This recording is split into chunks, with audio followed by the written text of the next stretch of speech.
Arthur C clerk 63 সালে একটা কথা বলেছিলেন, 2000 সাল কেমন হবে, মানে 1963 বলেছেন যে men will no longer commute, they will communicate.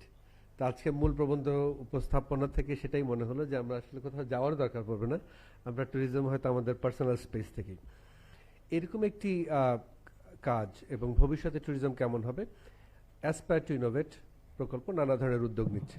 এখন ছোট্ট একটি 5 মিনিটের একটি উপস্থাপনা আমি আমন্ত্রণ জানাচ্ছি আমাদের সম্মানিত উপস্থাপক জনাব ইফফাত জাহান, সিনিয়র সহকারী সচিব এবং রেসপেক্টেড কনসালটেন্ট এটুআই।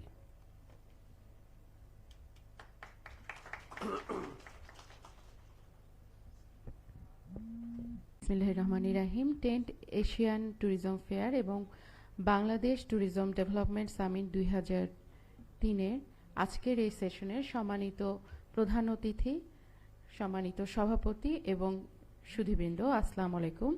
আমি ইফফাত জাহান, সিনিয়র সহকারী সচিব, এটুআইতে কর্মরত রয়েছি।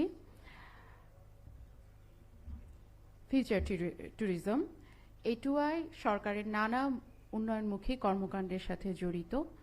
ডিজিটাল বাংলাদেশ বিনির্মাণে এটুআই ভূমিকা রেখে আসছে এবং বর্তমানে স্মার্ট বাংলাদেশ গঠনে এটুআই নিবিড়ভাবে কাজ করে যাচ্ছে। এটুআইয়ের বিভিন্ন ইনিশিয়েটিভ রয়েছে, এর মধ্যে যে ডিস্ট্রিক্ট ব্র্যান্ডিং নামে একটি ইনিশিয়েটিভ রয়েছে, যেটা আসলে বাংলাদেশের ট্যুরিজমের সাথে জড়িত। ডিস্ট্রিক্ট ব্র্যান্ডিং কাজ করে মূলত মন্ত্রিপরিষদ বিভাগের সাথে এটুআই একটি যৌথ উদ্যোগ এবং এটাতে প্রতিটি জেলার ইতিহাস, ঐতিহ্য এবং সংস্কৃতিকে সমুন্নত রাখার জন্য এবং এখানে প্রতিটি জেলার উদ্যোক্তাদেরকে আমরা ট্রেন করে থাকি, তারা যেন ই-কমার্স প্ল্যাটফর্মগুলো ইউজ করতে পারে এবং সেই সাথে তারা তাদের ক্যাপাসিটি বিল্ডিংয়ের জন্য আমরা কাজ করে থাকি। এবং আমরা প্রতিটি জেলার ব্র্যান্ডিং করে থাকি, যেমন প্রতিটি জেলার জন্য আমরা একটি করে স্লোগান আমরা জেলার অংশীজনদের মাধ্যমে তৈরি করি, যেমন সিলেটের জন্য দ্য ডটার অফ নেচার।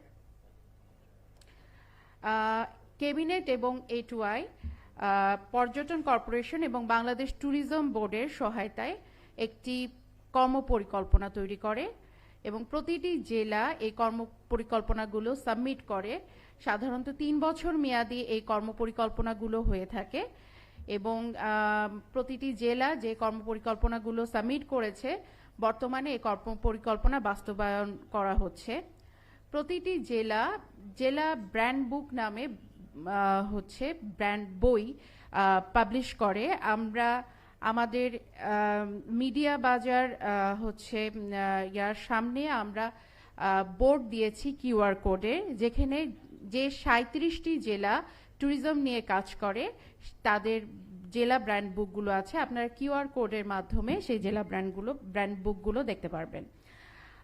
আমাদের ডিস্ট্রিক্ট ব্র্যান্ডিংয়ের যে ইনিশিয়েটিভ রয়েছে, এটার আমাদের মূল উদ্দেশ্য হচ্ছে যে আমাদের যে ট্যুরিস্ট স্পটগুলো রয়েছে সেটাকে আরও ট্যুরিস্ট ফ্রেন্ডলি করা, আমাদের ট্যুর গাইডদেরকে ট্রেন করা, আমাদের স্পটগুলোকে আরও তাদের ব্র্যান্ড ইমেজটা বাড়ানো এবং সেই সাথে প্রতিটি জেলা ট্যুরিজমের মাধ্যমে যেন একটা ভালো রাজস্ব আয় করে সেটার জন্য কাজ করা। এবং এখানে হেল্প করছে আমাদের পর্যটন কর্পোরেশন এবং বাংলাদেশ ট্যুরিজম বোর্ড। আমাদের স্মার্ট বাংলাদেশ বিনির্মাণে এটুআই একটি চ্যালেঞ্জ ফান্ড গঠন করে। এর মধ্যে দেখা যায় যে আমাদের 6টি জেলা স্মার্ট ট্যুরিজম কীরকম হবে তার জন্য প্ল্যান সাবমিট করে। এর মধ্যে রয়েছে কক্সবাজার, তারপরে সুনামগঞ্জ। কক্সবাজার যেমন one stop service for tourist, Sunamganj smart houseboat tourism, Moulvibazar community ট্যুরিজমের উপর ফোকাস করে একটি প্ল্যান তৈরি করেছে। এইভাবে ঝালকাঠি, খুলনা, পটুয়াখালী। তো এই পর্যন্তই আমার এটুআইয়ের ইনিশিয়েটিভ ফিউচার ট্যুরিজম নিয়ে বলার ছিল। সবাইকে ধন্যবাদ।